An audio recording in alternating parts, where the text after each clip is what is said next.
یہ مشہور ہے شیخ بھائی کا واقعہ، جب یہ امام رضا کا حرم بنا رہے تھے تو بلڈنگز بنا رہے تھے، دروازہ مولا کا بن رہا تھا، شاہ عباس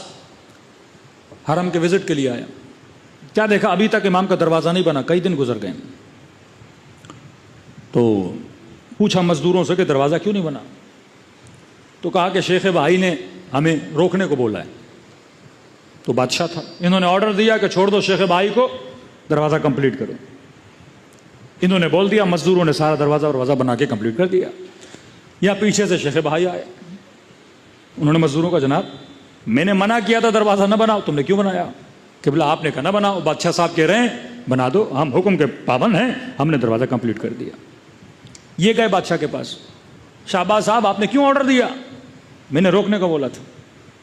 انہوں نے کہا کہ کل میرے خواب میں امام رضا آئے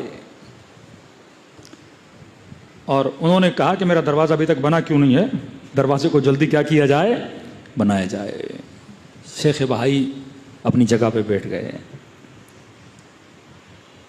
کہنے لگے کہ میں نے دروازے کے لیے روکا کیوں تھا، آپ کو پتا ہے؟ کہ نہیں مجھے نہیں پتا۔ شیخ بھائی علم کیمیا، علم نجوم اور علم اعداد کے بھی ماہر تھے، آج بھی ان کی کتابیں موجود ہیں، تعویذ کے حوالے سے، عملیات کے حوالے سے یہ بہت زیادہ ماہر تھے۔ تو انہوں نے کہا کہ میں نے ایک تعویذ لکھا تھا اور اس تعویذ کو میں نے دروازے کے اندر ڈالنا تھا،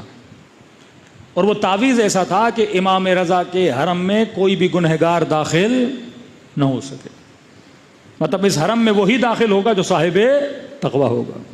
لیکن کئی دنوں سے مجھے دیر ہو رہی تھی وہ تعویذ مزدوروں کو دوں اور دروازے کے اندر اس کی چنائی کی جائے تاکہ کوئی نہ آ سکے، اور آج آپ امام رضا آپ کے خواب میں آئے ہیں، انہوں نے کہا دروازہ بنا دو، تو گویا مولا نے پیغام دیا کہ جناب میرا حرم صرف متقیوں کے لیے نہیں ہے، یہ حرم بنتے ہی اسی لیے ہیں تاکہ گنہگار آئے اور حرم سے ہور ہو کے باہر چلا جائے۔